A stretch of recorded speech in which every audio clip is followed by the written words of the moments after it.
REDRUM. In my book, The Shining, Danny Torrance was just learning how to read, and he was going to see this word in the mirror, and I immediately thought, well, he would see murder. What is murder backwards? And when I saw it was REDRUM, I thought to myself, boy, that's just perfect.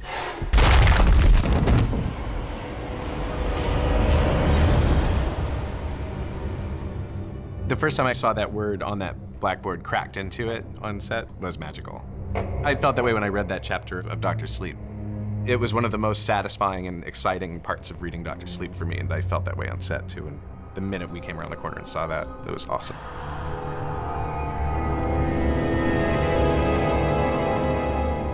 One of the first jobs I ever tried to pursue, once I was able to really pursue movies, was Dr. Sleep. I sent Steve the script as soon as I finished. I was terrified of what he was going to think. His reaction to the script was overwhelmingly positive. He said, "This is the kind of movie that is so good, they're never going to make it." And I got to respond to that by saying, actually, it was just greenlit. Rolling. At its core, Dr. Sleep is the continuation of the story of one of horror's most affecting and iconic characters, and that is Danny Torrance. This is the rest of his journey. This is him still out there dealing with the shining in a world that is dark and horrifying. You ain't talking, huh, Doc? The chance to revisit that world and this incredible character is what drew me to the project. The fact that I got to make the movie was an ultimate honor and surprise. I just wanted to see it. Come on. Yeah, don't worry about me. Just go. One of the things that I believe very much about horror cinema in general is that your genre elements are only as strong as your characters. And that's something that I learned reading Stephen King for a lifetime. As a writer, I have ideas in my head, but I never see the character himself. There's very little physical description in my books. I don't see him because I'm behind his eyes.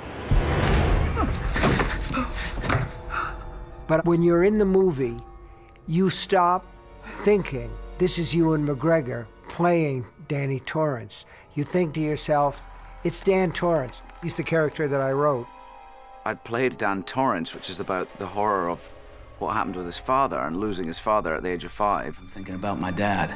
He also stood in a room like this once, wanting to get well. I felt like that little boy, having gone through this terrible experience. How does he carry on and how does he deal with his shine? Hi. Hi, Abra. One of the things that just amazed me was Abra. She's terrific. If anyone asks, you're my uncle, Uncle Dan. I was very nervous about finding the right Abra, and we saw almost 1,000 young actresses, and Kyliegh Curran rose to the top. I'd like to welcome to the set for her first day of work, Kyliegh Curran. Mike works amazing with actors. To help me prepare, he called me and Ewan in for a director's meeting, and he told us about his vision, and we're a good team, I think. Don't chase these people. I would start the letter writing campaign to Steve now, asking for more Abra Stone stories. Abra, the middle years. Abra, do you hear me? They come back. If you had more, I'd be all over that. It's a possibility. I would never say never. Get out!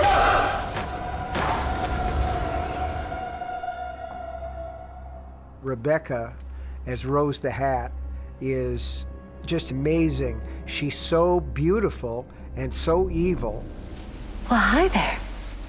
You're wondering why I'm wearing such a funny hat. And the hat is perfect. I actually found a hat that's an original from the period that's beaver felt. It's 100 years old. It's a top hat, which is about that high. And so we basically chopped it and made it the lower sort of scale to Rebecca and added some details. This is a great little torture. Can you see this? This one goes far in underneath children's nails, and that creates a lot of pain and torture, which basically means a lot of steam. Nothing in my hat. For me, the whole essence of Rose and the true knot, it's the primal emotions, being a part of something, sex, feeding. Only that we feed on children, we eat the steam. You are a special little thing, aren't you? As to where the True Knot was born, where the idea came from, I drive back and forth between Florida and Maine a lot. And at a lot of the rest areas, the rec Vs are always parked together. And I thought to myself, those are full of Satan worshipers who travel across the country casting evil spells. And that gradually morphed into vampires that were living on the essence of these special kids that have some kind of paranormal power, that power could be sucked out of them. Please, I won't tell anyone, please, let me go, please! They'd been around for so long. The wardrobe department tried to incorporate all sorts of trinkets into their fashion. When you glance at them, they just seem kind of weird. But if you go and really scrutinize the details, you can see decades, if not centuries, of little souvenirs that they've kept. My backstory was I used my shining for gambling. I'm probably 500 years old, but some of them, like Grandpa Flick, is thousands of years old. We are the true knot. What is tied cannot be untied. They need each other, and they each have their own kind of specialty. I think Crow Daddy came from the French Indian Wars. He was a tracker. Rose the Hat found him and turned him, and that's how he became so close to Rose. Mike Flanagan gave us a lot of creative liberties where we could come up with our own ideas for our character, which is such a gift for an actor. And with Apron Annie, Moroccan times of, the 1500s is when she got picked up by Grandpa Flick. She was wearing a head wrap, and she took it off, left her life behind, and she wore it as an apron after that. Terry, our costume designer, just wanted Silent Sarey to be quite flowy. Originally, we had an idea of Joan of Arc. I've actually cut my hair quite short for the part. We wanted to have this sort of androgynous look for her with these big eyes and just, have her be quiet and always watching and always... So it's really about kind of what you guys feel, how you want to interact with each other on this one. If I was doing anything off the character, then Mike would step right in. But he also lets us have a lot of freedom to sort of play with how we feel these characters would be. Breathe deep. Mike is my brother. He gave me a call and was like, hey, do you want to come out and do the film? And this was a larger project than I'm used to working on. I was very surprised that he asked it all, and very pleased to be here. I was working as a set medic for Mike Flanagan, and I put in for the set medic for this show, and I didn't get it, and I sent him a text saying, hey, I didn't make the position, but, thank you for the shot anyway. Met worked with me on The Haunting of Hill House, and when I was thinking about this group, I thought it could be fun, too, to have someone who isn't an actor, and Met just ate it up. We had this incredible movement coach called Terry Notary, who is just God to me. And we were talking about the acting of bug-like creatures, that we all have these animals within ourselves, but the way we feed, the way we move, the way we eat or communicate to each other is all based upon the inner creature. Parlor tricks, just parlor tricks. And it's also a creature that will display itself when we ourselves cycle. Get out of there! Get out of there! Which is our death. Certainly one of the most impactful moments of the book is the murder of Bradley Trevor. It is a point of inflection in the story that is unspeakably visceral.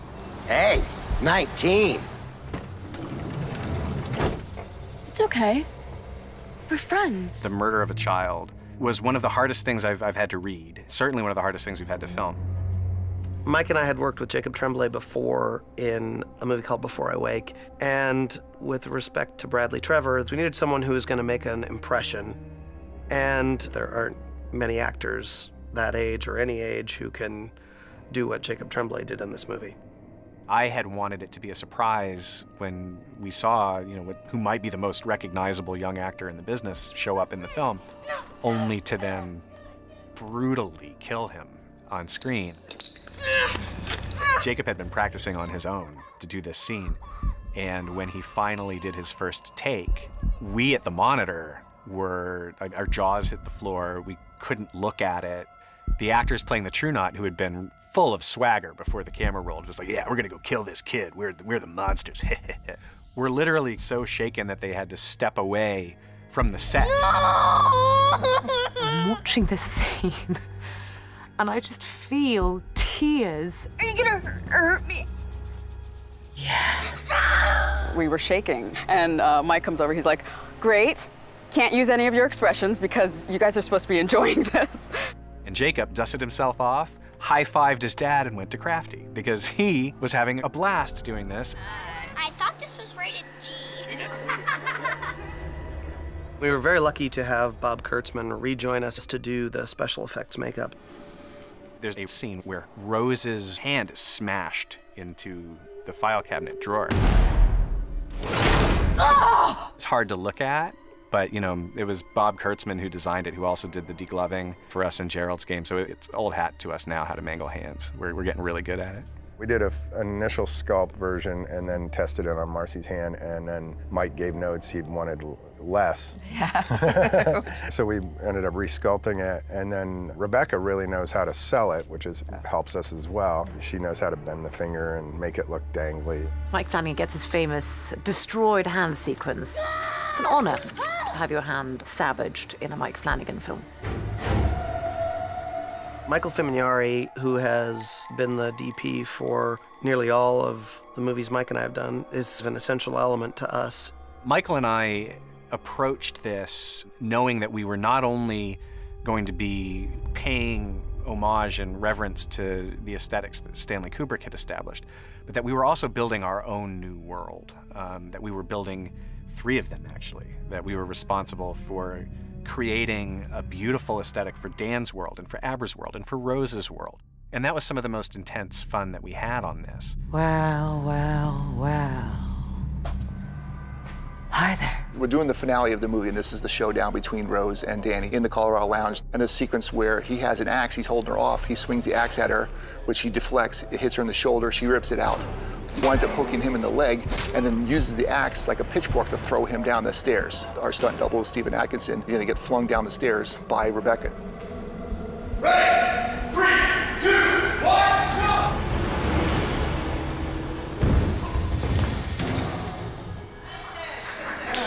First time ever stunt, air ram, stair fall. Give it to Steven, guys. I've always believed that in its best expression, horror is the safe space for us to take a hard look at the darkest corners of who we are. There it is. And to me, it's about so much more than scaring you in a dark theater. But underneath it all, it's a catharsis that isn't about indulging these dark ideas. It's about confronting them.